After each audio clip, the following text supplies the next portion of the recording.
Hey, I'm Stephan Spencer, host of Marketing Speak, and today we have Jaryd Krause with us. And Jaryd is an expert on the buying and selling of online businesses, in particular the buying of them. He's got a great story. He used to be a plumber, working 60 hours a week plus, and hated Yeah, it. plus. Yeah, and then he's now, and where he is today, he owns multiple online businesses himself. He has many clients that earn thousands to tens of thousands of dollars per month from their business that they bought working with Jaryd. His Buying Online Businesses podcast is rated in the top 5 best passive income podcasts online. Jaryd, it's so great to have you on the show. Thank you so much for having me, Stefan. I really appreciate our talks and I'm looking forward to this one. Yeah, so we just did some interviews for your show and for your virtual summit. So that was a lot of fun, and thank you for having me as a guest expert. I'm curious, like, where do you see this heading? Because in terms of the I think the economy is kind of in trouble. We're probably heading towards a recession and so forth, and people are getting more careful about their investments. They're going to invest in something they understand versus don't understand if they're not really that savvy with online businesses. Does that mean that kind of the market's going to dry up for the buying and selling of online businesses, or do you think that this is the future, like this is the new real estate and we're just going to see this ramp up massively? What's your take on all that? That's a great question. And to be honest, I do see this as the new real estate. And I relate a lot of what buying a website is to buying real estate. Now, what most people don't realize is that when you're buying property, you're buying physical property, you're buying land. When you're buying an online business, you're also buying property, but you're buying digital property. You're buying yourself a space online where you can get an income stream. And the cool thing about it, that most people don't even know this industry is evolving or even exists. And I was speaking to a CEO of Flipper just last week, and we were talking about how a lot of people will go out and buy a car for 10, 20, 30 or 50K, right? And I often say to people, what happens, when you buy a car, how much do you spend? And they tell me the price, and then I ask them, okay, cool, so how much money does that car make you? And it's often a cost them money, right? It's a Right. liability.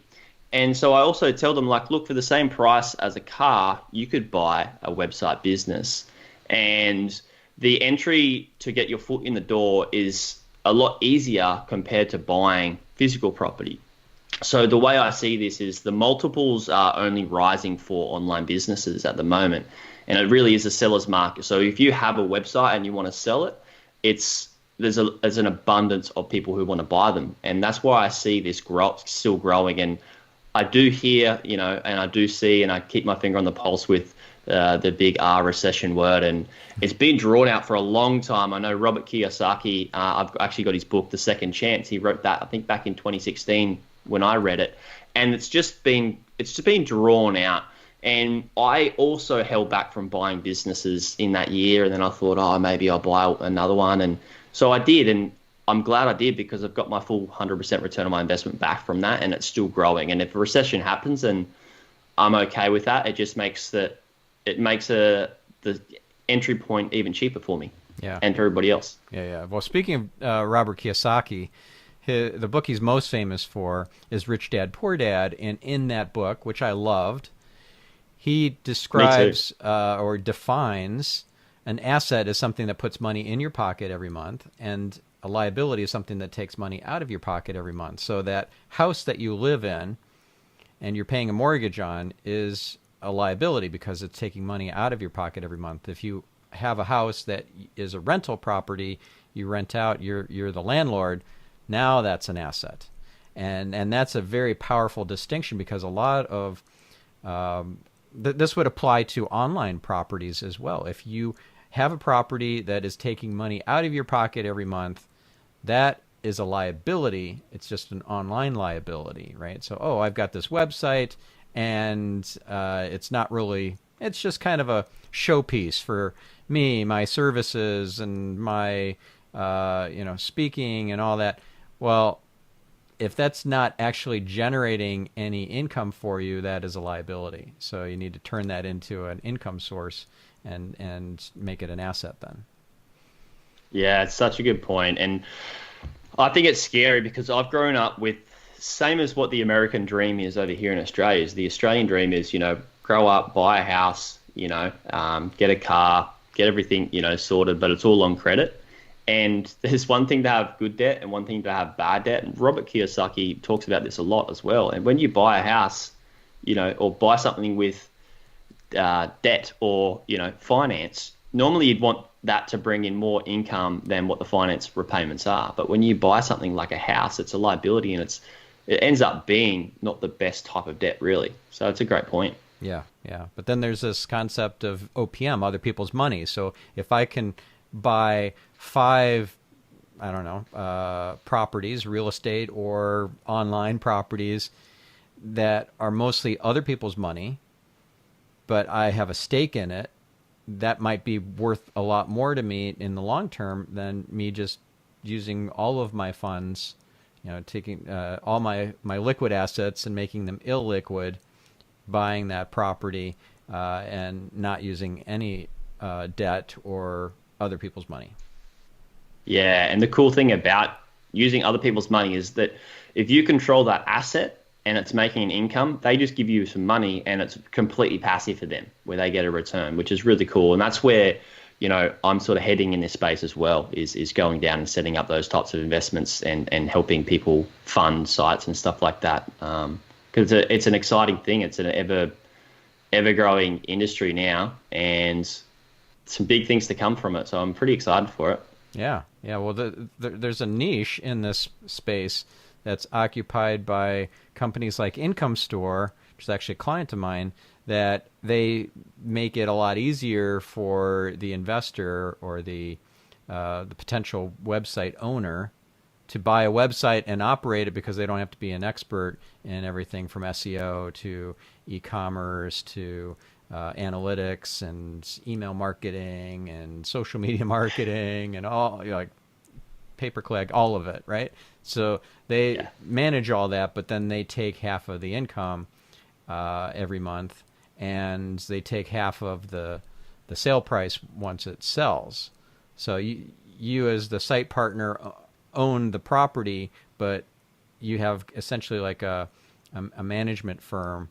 This happens in real estate, right? So you don't want to clean the toilet. I mean, you don't want to like repair the toilets of the various renters' places. So you hire a property management company to take care of that for you, and they get paid every month. But in this case, the incentives are more aligned, because it's in their best interest and in yours as the site partner to grow that asset, which is pretty cool, and I think a pretty unique business model. Do you know of any other companies besides Income Store that are doing it this way? Yeah, there's quite a few. Yeah. There's probably about a handful now that are doing it. Maybe even up to 10 maybe just under 10 that I'd know of. Wow. And it's becoming more of a common practice with the same, if say somebody's going to come and invest with our fund that we're setting up, it's the same as what a lot of people are offering, is they can put the money into the pool, we can buy a site, we'll take a management fee out of it. And then, if they're going to sell it within a certain time frame, usually within under 12 months, where we're still eligible to take half the sale price as well. So it'd be in our best interest to grow it in a short time frame to get a part of that sale price, and then also with the owner or the main owner who's got a bigger stake in the business, it's within their best interest for us to grow it in a quicker time frame so they can get in and out and buy another one and grow another one. And it's kind of like when you're flipping houses, it's so relatable to property, because if people want to buy a rundown house, they can buy a rundown website as well. They can come in and renovate it, do it up, and then flip it in 6 to 12 months and make a lot more money because they added much more value to it. That's what a lot of people are doing with websites too. So it's just a lower entry point, right? When you got to buy a house in between 200 to 500K, you could do this with a 50 to 150K website. Right. And is there a certain kind of sweet spot for the price of a website? Are we talking mostly 50 to 150K? Are we talking, you can buy a pretty decent website for 20 or 30K? Are the best ones really in 500K and up price point? Like, where's the sweet spot in your view? Yeah, I like to always stick to the get what you pay for it. And a lot of people will come to me and they might have saved up over years, saved up 10 to 20K. And that's, you're not going to get the same quality of business if you spend up to sort of 50K on your first website. Anything over the 50K, mainly towards the 100K, it's a lot easier because it's more established. I like to see people buy sites between, if they're a beginner, between 50 to 250. If they've got a little bit more money, buy something between, 100 to 150 and 500K, because that's where you end up having more time for yourself, and you can be a CEO and an investor rather than be an operator. And most people who get into this space want to do this to have a better lifestyle. So you can achieve your goals a lot quicker if you do have those finances, or if you do use OPM, other people's money. And you could get finance like an SBA loan, which is quite common now. With all my clients, I have a lot of brokers that I push people towards, and they get help setting up finance and stuff like that. So there's different ways you can finance this, but if you buy, I prefer people to buy something, in between the 100, 150 and 500K range, because it just makes it a better lifestyle for them and a better income. Yeah, that makes sense. It's like if you're going to buy a house, you don't want to buy a house for $20,000 to $50,000. I mean, that's going to be a really bad place in a very bad neighborhood. Yeah. Right. So you got to be realistic about what an online business that's a legit online business is going to be worth, and what sort of valuations do you typically see, or do you recommend? Yeah, so the valuation, it depends on how micro and macro we go with this, but we'll stay very macro. It's similar to an offline business at the moment, where you're getting about a 3-year multiple or a 36. They do it in months with websites as well, 36-month multiple. That then also depends on the business model. There's some business models that have less risk, such as like subscription or memberships type sites where there's a recurring income coming in. So you can buy yourself into recurring income, and normally their multiples will be a bit higher. You might see them up around 3.5 to 4.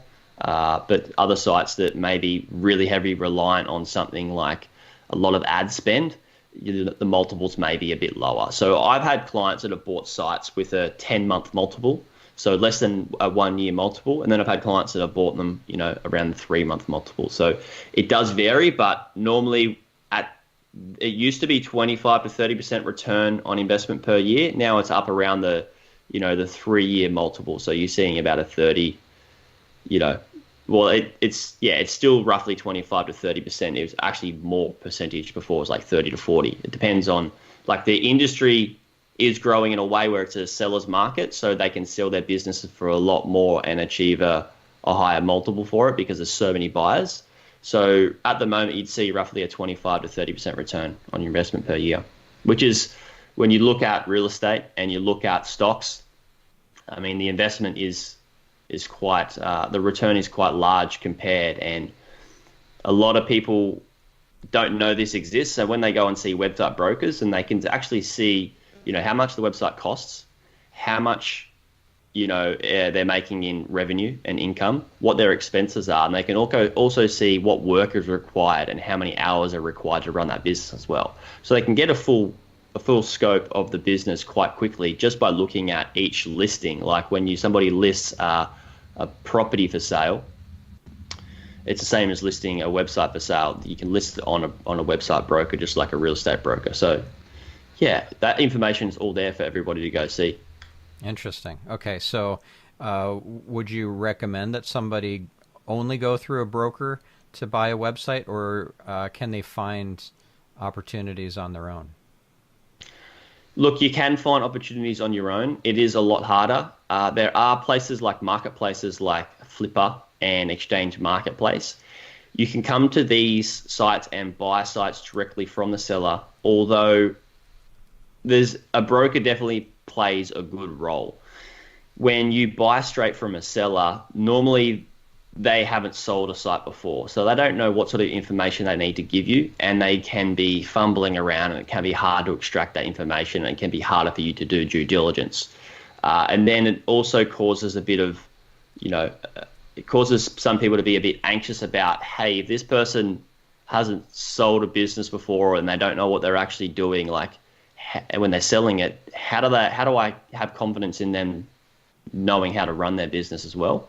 So you can pick it up for a lower multiple if you want to go through that process. And I did that myself with my first website business. And then I quickly converted over to buying from brokers, because brokers have all the information. They play a very good role in this. And normally what I see is the better listings are from brokers. Okay, got it. And so what are brokers typically earning in terms of the transaction? Is it 10%, 20%? Like how does that relate to, let's say, a realtor? Yeah, it's cool that it's so similar, because it's a lot of people get real estate. It's very similar. Well, it depends on the price, right? So if somebody's selling a 500K site, they're going to get a little bit less commission than selling a 50K site. So selling something around the 50K, they may be in between the 10 to 15%-ish. I don't know anybody that's doing a 20%. And then you can also, go up to as minimal as 7%, for they're listing businesses for, some of them are listing businesses for 30 mil. So this is where bigger fund and pooling of money are coming together to buy those bigger 30 mil, 10, 20, 30, 40 mil businesses. So they'd get a much smaller percentage on that, and it may be, 2 to 5%. So it depends on the size of the business, but yeah, you get anywhere from, 2 up to 15%-ish. Okay. And I had an interview with Chuck Mullins a while back, who does some work for Quiet Light Brokerage. He's a serial entrepreneur, and so he would buy a bunch of websites, he'd sell websites and so forth, and he started working with Quiet Light quite a lot, and then he decided he liked them enough that he would work with them, and that was a pretty interesting interview. So he talked about some of the benefits of working with a broker, due diligence that's required, and how they do some of that, and what some of the things are to look out for, some of those gotchas where you could end up getting scammed if you're not careful. So that was a great interview. Listeners, if you check out that episode, I think that'll be worth your time. But I'm curious, besides Quiet Light Brokerage, which I've heard good things about, and I'm guessing you have too, are there others that you would recommend, or that you've used in the past, or your clients have used? I know it's hard to pick favorites, because of course then that somebody's not listed as one of your favorites, and they'll be like, hey, I thought we were friends. So I'm not asking you to pick favorites. Like, don't pick your favorite kid. Yeah, it is hard. Yeah, it is hard, because I know a lot of people in the space and a lot of brokers, with my clients buying from a larger, vast array of brokers. I have been on the Quiet Light Brokerage podcast myself before. They are good. They're very good. You've also got Digital Exits. You've got Empire Flippers and FE International.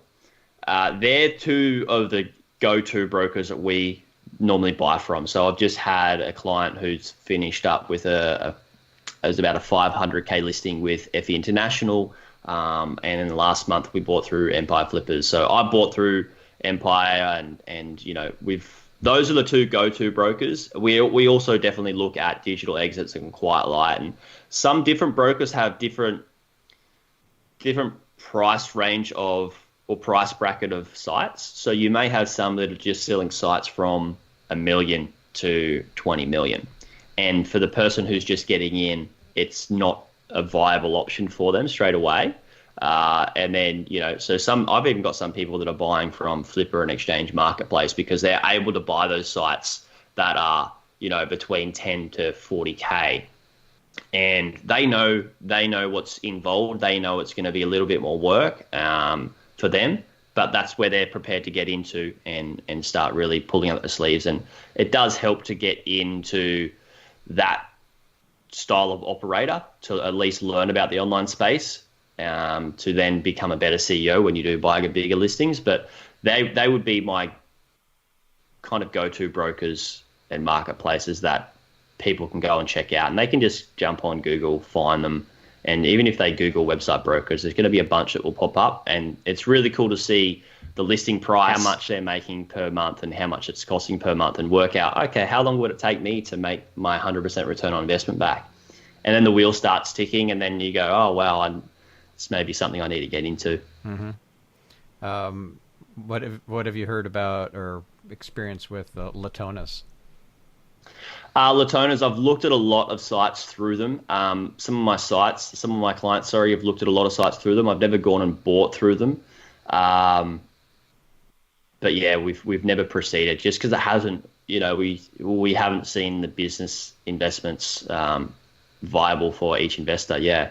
Have you worked with them? I haven't, but I had some conversations with Tony, their founder, because he was looking for SEO, and so he was considering hiring me and my company to help them with SEO. Yeah, he's been on the pod. I've had them on the podcast as well. Yeah, and smart they guy. they're very good. Yeah, they're good brokers, but we just haven't picked up any from there yet. So okay, so what are some of the criteria that you would recommend a listener use when determining whether they're going to use that particular broker or not? Like, what are strengths and weaknesses that they're trying to gauge with these different brokers?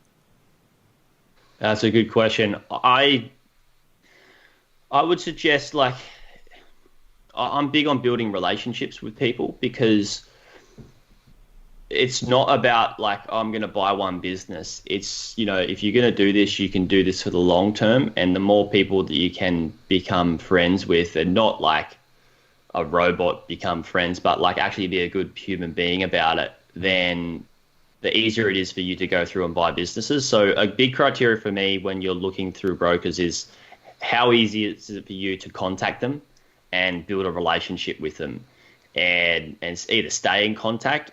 Also, like, are they listening to you? Sometimes, I know Empire Flippers, they have pre-calls with investors and say, hey, like, how much do you want to spend? What are you looking to get? And they'll actually go away and start putting businesses in front of them that are within that criteria. So that's another sort of criteria on looking for a broker.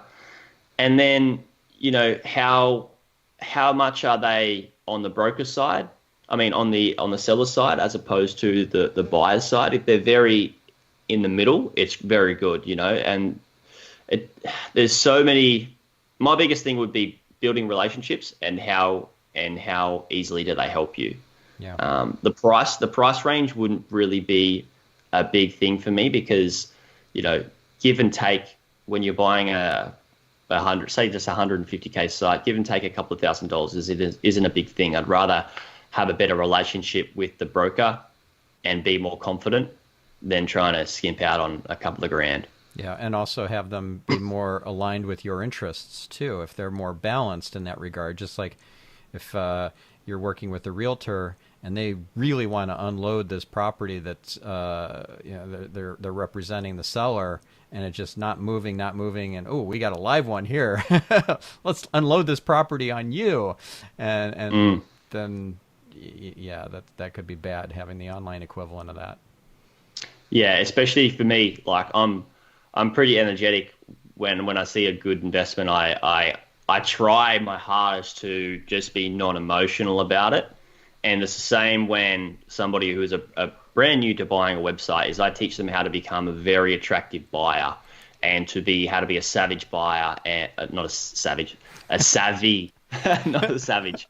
Well, don't be savage, guys, but be a savvy buyer, where they're investing without their emotions and they're relying on a lot of the logic. So brokers can tell the difference when people are first-time investors and when they're not. And if you can get as much education behind you, which is what I do, is help people empower themselves to make the right decisions and go through the process the right way.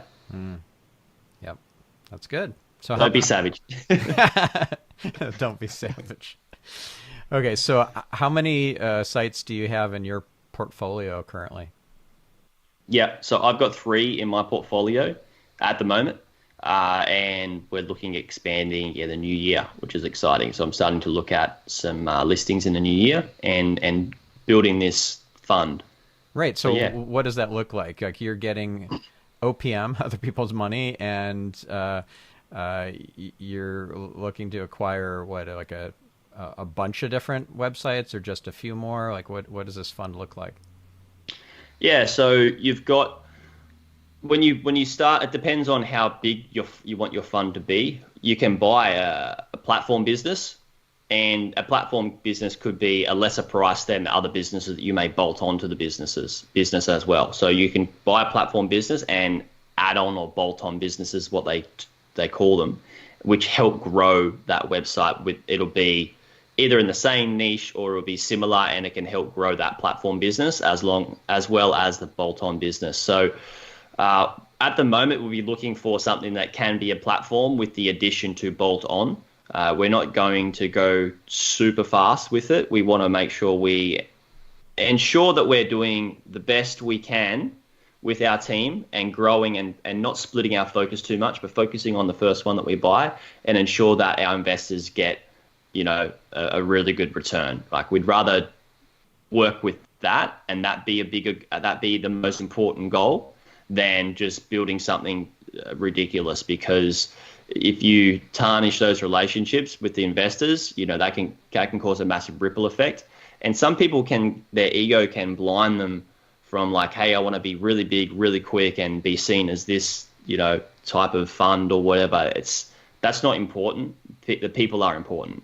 Yeah. And the investors are important. And if we ensure that that's our goal, then we'll do well. So we're not going to try and do our first fund and raise 10 mil. We've already got people that are, coming to us with some funds, and we're taking a bit of a list. But yeah, it's first a platform business, and we'll work from there, ensuring along the way that our investors get a good return and want to stick with us long term, not just a 2-3 year thing, but 10, 20 years. Right. So slow and steady wins the race, and also exactly think of the long game too. And I'm curious, what sort of returns are typical? I know this is a tough question to put in front of you, because you don't want to make any promises, and you don't want to set up unrealistic expectations and then have disappointed investors for your fund. But I'm guessing there are other funds out there that you can invest in, and what's typical? What's out there in the industry in the ranges of percentage returns per year? Yeah, so it really depends. There are funds where you can invest with them, and they will grow and manage the business, and they'll take out a management fee and give you a higher return on your investment. And then there's some that will just take a part of the income and then give you a part of the income. And then it depends on what the goal of that investment may be. So for example, say if it's income store, or another fund where they may buy it for the investor, they may have a goal of growing it within a year and flipping it. So they may say, all right, cool, we're going to grow it and we're going to take 10 to 15% of the return per quarter or per month and give you the rest of the return. And then after that, if we sell the site within a year, we'll take 50 of what we sell it for, and then you take 50 as well. And that can be an option. Then you've got other funds that may just pay, anywhere from 5 to 15% per year, and it can be a continual and then compounding growth as well on top of that. So you may get like bonus growth per month or per quarter when the business grows and fluctuates. But we'll have a base and a minimum. So I'd love to answer that and be specific on what our fund is going to be and what others are, but they do vary, and it's very dependent on what the investor is looking for as well. And one thing to look out for is, are your incentives and outcomes aligned with the person managing the fund, or the broker, or the consultant or the coach that you're working with? Because if I don't know if you've read the book Freakonomics before, but it's one of my favorite business books. Yeah, he's got Super Freakonomics as well. Yeah. So there's this concept in the book that if there's misalignment in the incentives, that's where you end up with things like teachers cheating on their students' behalf so that they don't get fired for having poor performing students, or sumo wrestlers that are throwing matches because there's incentive for them to do that and stuff like that. You would be very surprised to hear happens, but it's just baked into the system, and it's just kind of inevitable that kind of cheating or working around the person they're supposed to be helping, that's kind of baked into the system a lot of times. Yeah, it really is. And this is why being fully upfront with your investors and not trying to just, tell them one thing and do that thing, but also do a couple of other things around that thing. And coming back to go even deeper to that is, for an investor, you just need to really sit down and go through that person's content, or have really good conversations with them and open conversations. And it comes back to trust. So a lot of people that work with me, it's not because they want my information, and it's mainly, and same with you, they work with you because they have that trust, right? And that's the biggest thing, is you want to find somebody that you want to invest with that you actually trust. So go through and have conversations with people, and go through and check out their content, check out what they're offering, and see if it, like, the feeling there in your gut and in your intuition, it actually feels within alignment of what you actually want, right? Because maybe you'll find a fund that will pay less of a return, but you have more confidence in, just like what we were talking about before. So yeah, that's a very good point. That's a very good point, and having that alignment. Yeah. And I'm curious if there are opportunities to buy like a portfolio of sites at a time. Like I didn't know this until recent years, but you can buy a block of houses and pay as little as $10,000 or $20,000 per house, because you're buying a block of 10 or 20, and many of those are not houses you would want to own, but then there's some gems in there that potentially that are worth a lot more. Does that happen in the online world? Yeah, it does. You've got, and they can be sites that are selling for even 50K, where you can buy 2 to 3 sites in one, all the way up to bigger, $2 million to $20 million blocks, or groups of websites that may be a platform with some bolt-ons as well. It is common. The smaller ones are normally where you're buying a site with a PBN bolted onto it, which isn't something that I or yourself would completely suggest at all. But so don't do that, guys. If you see the word PBN, just big red flag there. Just think the word termites. Yeah, exactly. Exactly. Run. You're not going to get a building and pest check complete on that. So yeah, there's definitely group buys that you can buy them together. But and when somebody's doing such a thing, I would suggest really doing you're going to do your research and due diligence either way, but really posing the question, how valuable are these sites or this other extra site to the growth of the main business, and how is that going to play out in the future if it keeps running the way it is? Yeah. So what are some of the things that a buyer of a site or block of sites would need to do or should do in terms of their due diligence? Yeah.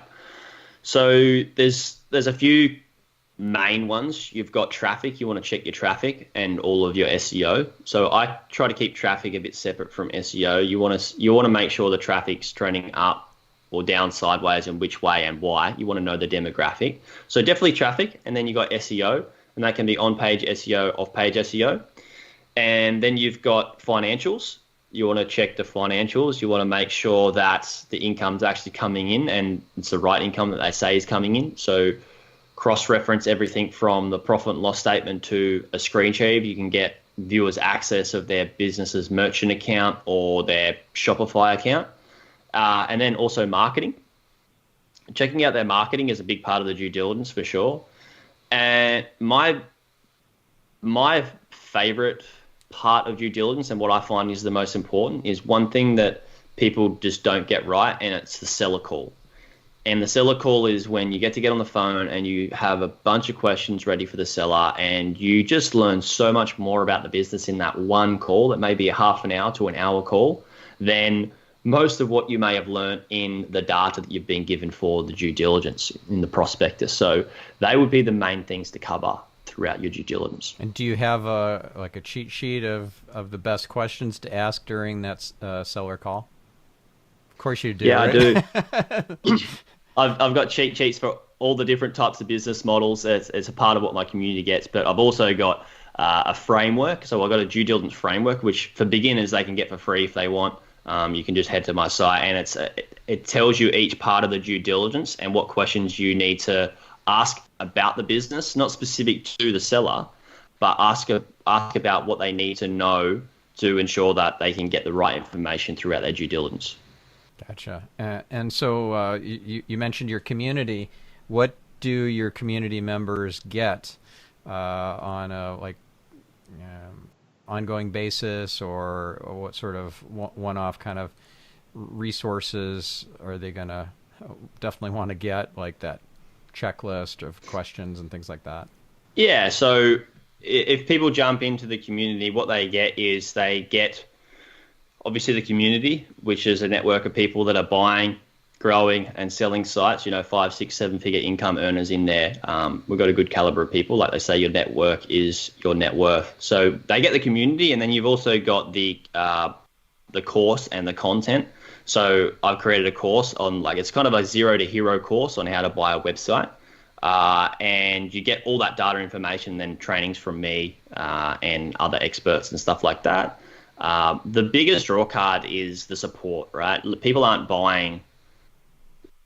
just buying the information. What they're doing is they're buying the support, and not just the support of the community, but the support of me. And I help people. I do due diligence reviews. So that's a massive draw card, is that when they've done the work and they've done all the due diligence, I can come in and I can have a quick look at the business and do a quick review with them and say, maybe you need to ask this question, or this may be a red flag, find out this information, and empower them to really buy the business themselves, but with just somebody watching over their shoulder. And that's the main thing, is I want to teach people to buy these websites so they can not just eat, not catch a fish, not just get somebody given a fish and they can eat dinner for a night, but teach somebody to catch the fish so they can eat dinner for the rest of the lifetime. That's the principle of what I like to teach, is so they can build their own portfolio, and they don't need to keep hiring me, and they don't need to keep working with me for, to do it in the long term. Yeah, that's my philosophy too with SEO, is that I want to teach my clients how to fish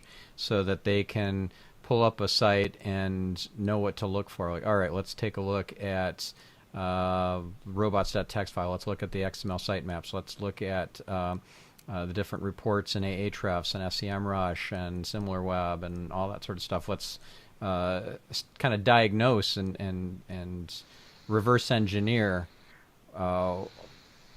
what's right and wrong with the SEO of this particular website. And that website might be your own, or it might be a competitor's, or it might be a potential acquisition. So Yeah. it's like having a superpower when you're really good at that. Yeah, it's because you do that audit, Yeah. right? Which is so valuable. And then, when people learn from that audit and how to do that, it's the best value you can give to somebody because it's compounding value. Yeah. Yeah. Now I'm curious, what is your take on aftermarket domains? So there's no website to go with it.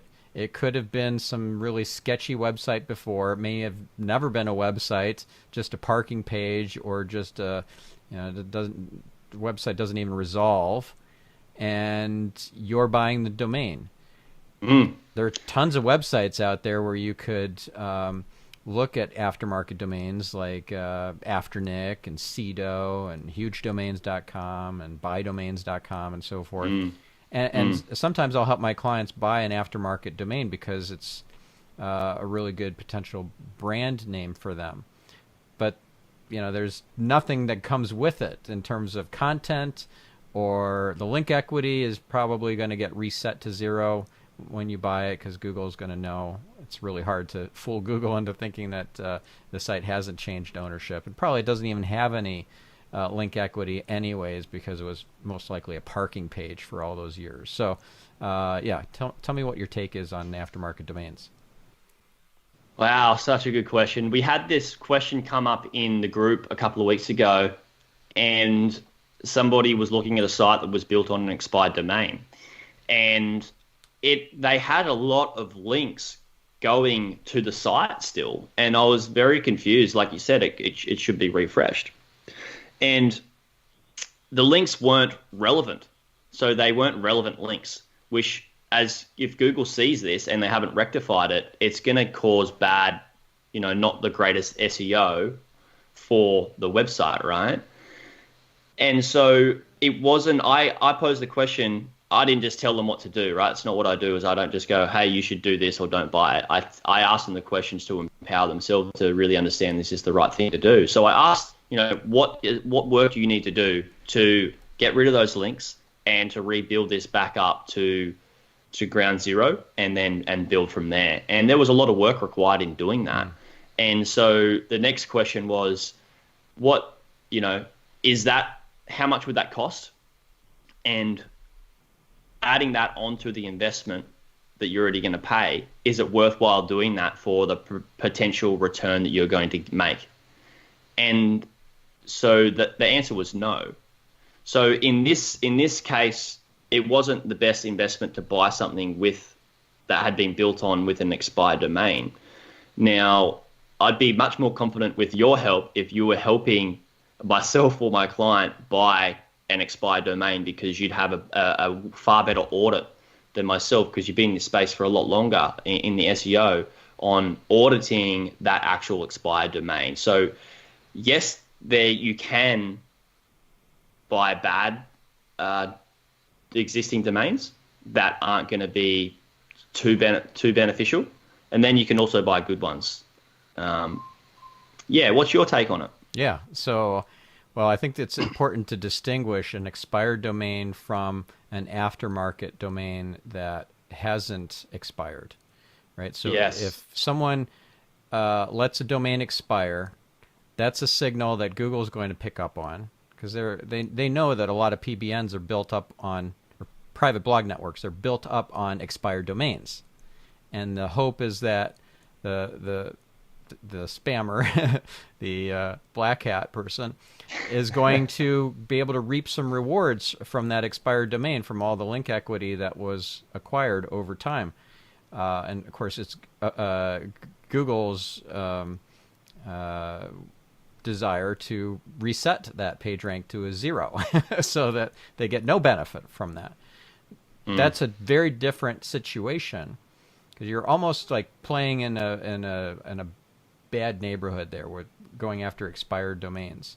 It's very, very challenging, and it's easy for Google to catch what's going on. Whereas an aftermarket domain, let's say that the site has just hypothetically never changed ownership. It's been sitting in some domainer's portfolio for 10 years. They never got what they wanted for it, so they just held on to it, and they have thousands of other domains, so it's not keeping them up at night. And then you finally come with an offer that they're willing to accept. And then how do I leverage any link equity that aftermarket domain has? Probably it has none, because it was just sitting in their portfolio with a parking page, and who's going to link to that, right? Whereas an expired domain is probably a previous website that you're hoping to fool Google into thinking that, oh no, those are my links. I earned those links, right?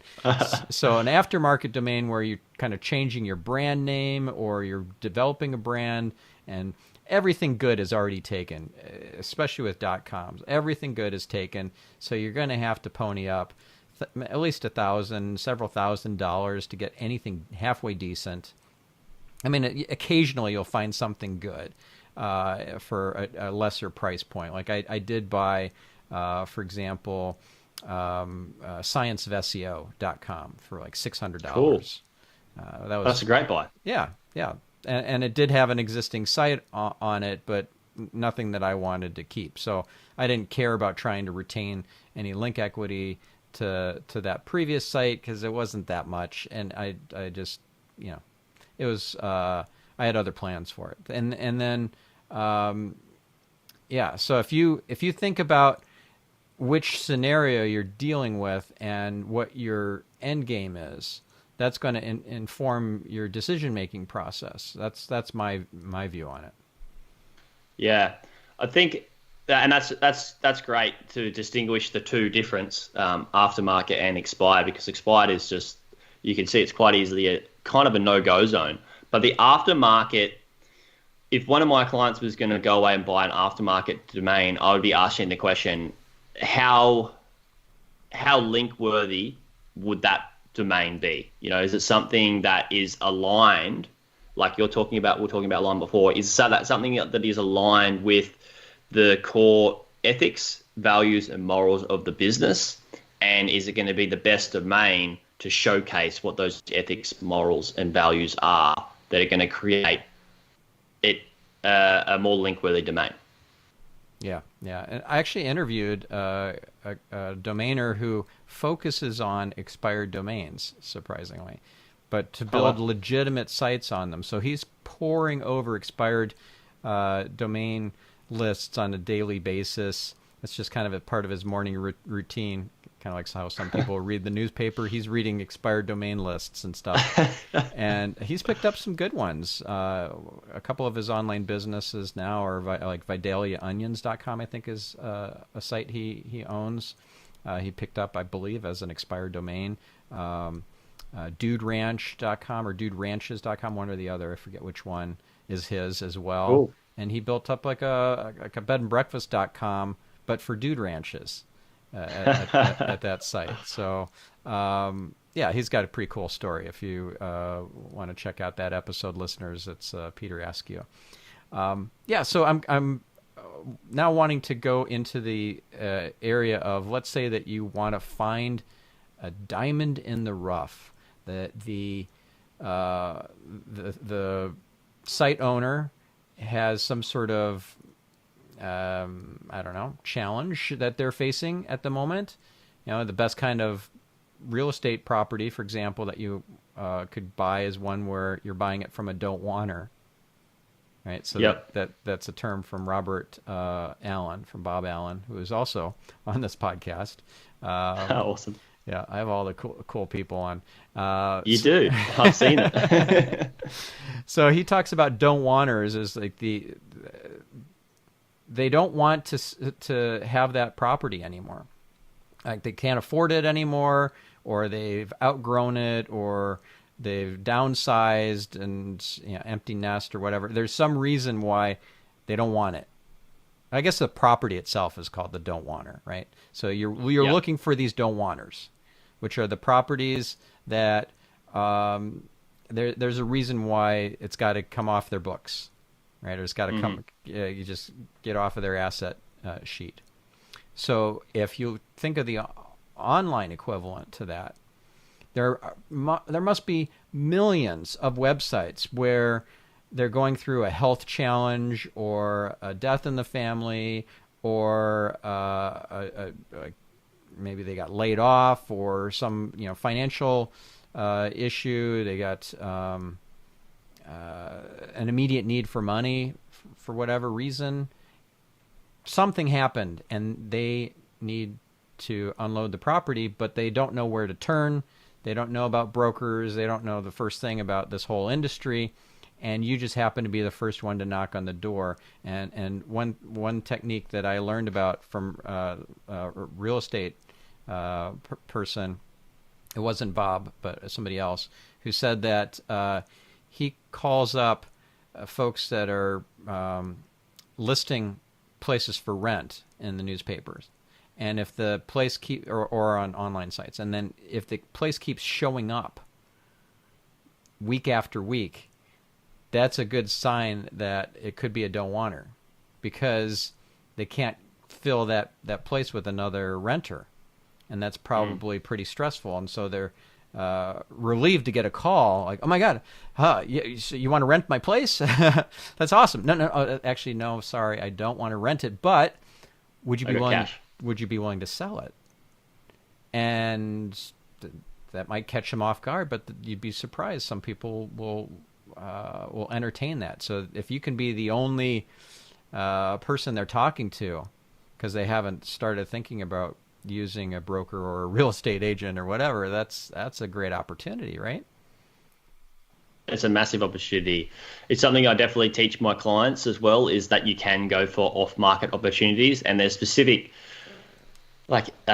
ways that you can contact them and, sort of see that, hey, I'd may be interested in, it's more of a passion buying a business that your dream business, because you can go, off-market deals, you can poach anyone or any business. And if it's something like, hey, I'm obsessed with surfing, maybe I love this, look at this website, and I've been following it for a while, maybe I'll just contact them and sort of start building a relationship around that, see if they want to buy them. So back to your question about the don't wanters, there's so many ways to find opportunities on these don't wanters. I've had people that have wanted to sell websites because a kid, he wanted to, sell his site so we could afford to go to college. And then I've had people, same with the health problems, want to sell sites so they could, get their surgery and all that sort of stuff.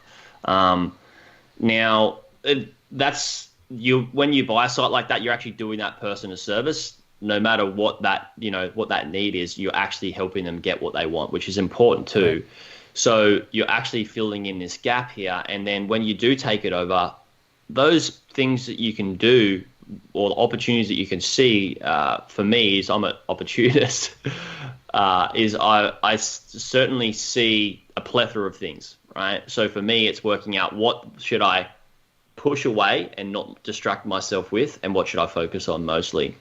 And, a lot of the times we see things that email lists aren't touched and haven't been, contacted in a long time, but they've got a good list, right? So you could start working up. That's free marketing for, everybody listening, they're into marketing, right? That's free marketing for a list that hasn't been touched. And, email marketing, massive opportunity, right? And then you've also got things like, if you're really good at marketing on Facebook ads, YouTube, Google ads, whatever it is, you may see the marketing profile and say, well, I could do some of these types of things, or this person doesn't even have a pixel on their website and they're not doing any remarketing or abandoned carts, things like that.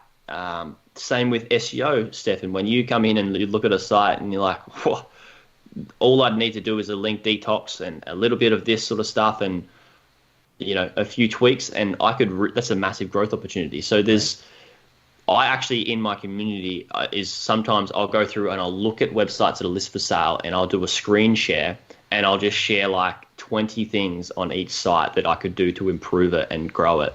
And then also tell them what the risks are, and then weigh it up. Is it worth getting those opportunities with those risks that are involved? So that's one of my things I love to see in businesses, like how can I build this? Right.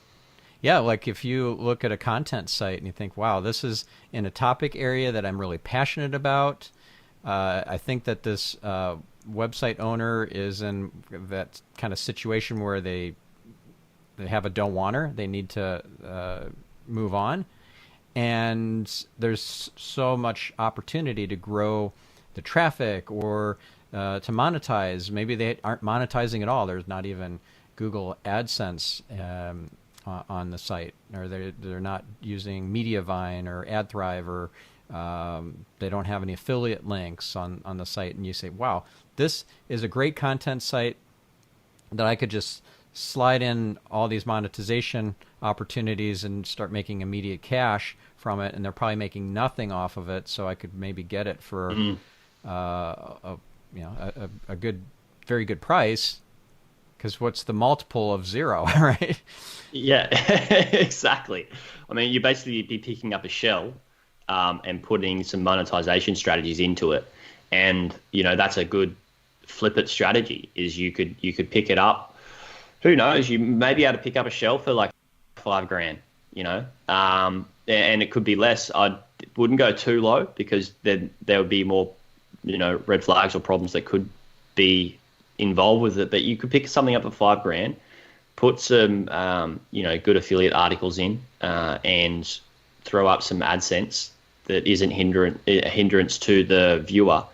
And, over a year, you might scale some income, and then you put it back on the market, and you could sell it for $30,000, or, probably more, $40,000. Mm-hmm. Yep.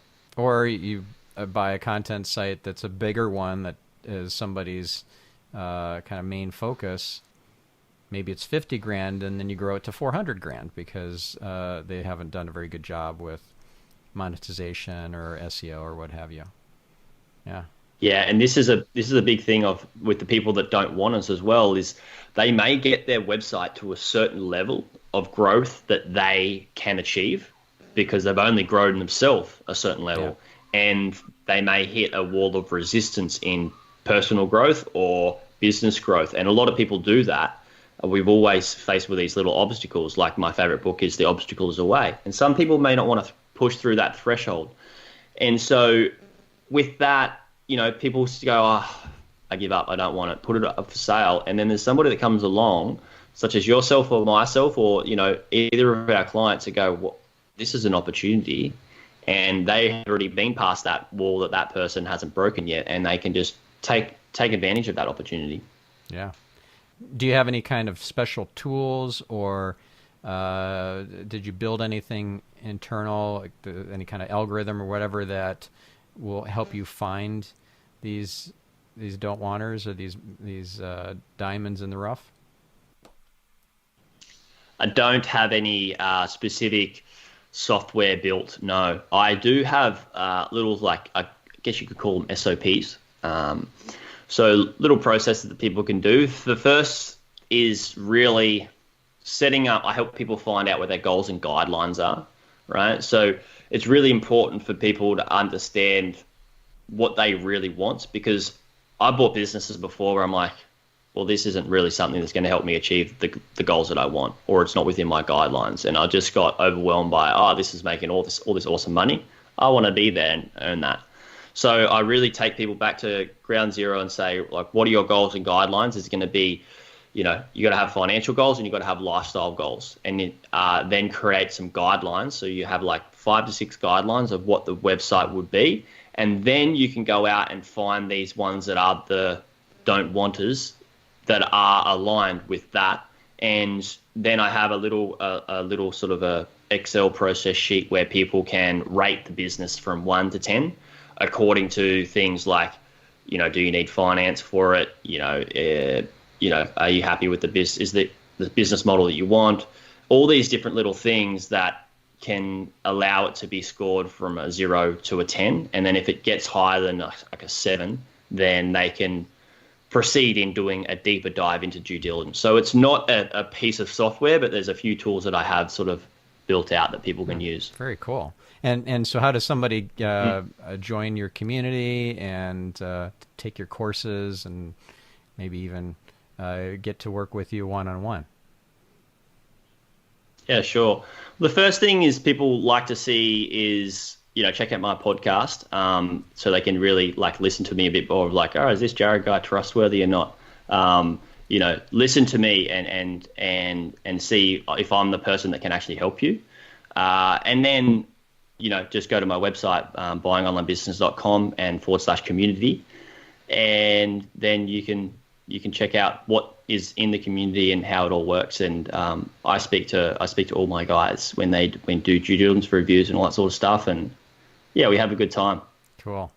It's awesome. Well, thank you so much, Jaryd. This was great. And wow, you have some really deep knowledge in this area of buying and selling of online businesses. And I'm sure that our listeners have gotten some great tips from this. So thank you so much. And listeners, now take this knowledge and apply it. Grow your business to the point where it's worthy of being sold, or buy a business, or work with brokers to do both even. So we'll catch you on the next episode of Marketing Speak. This is your host, Stephan Spencer, signing off.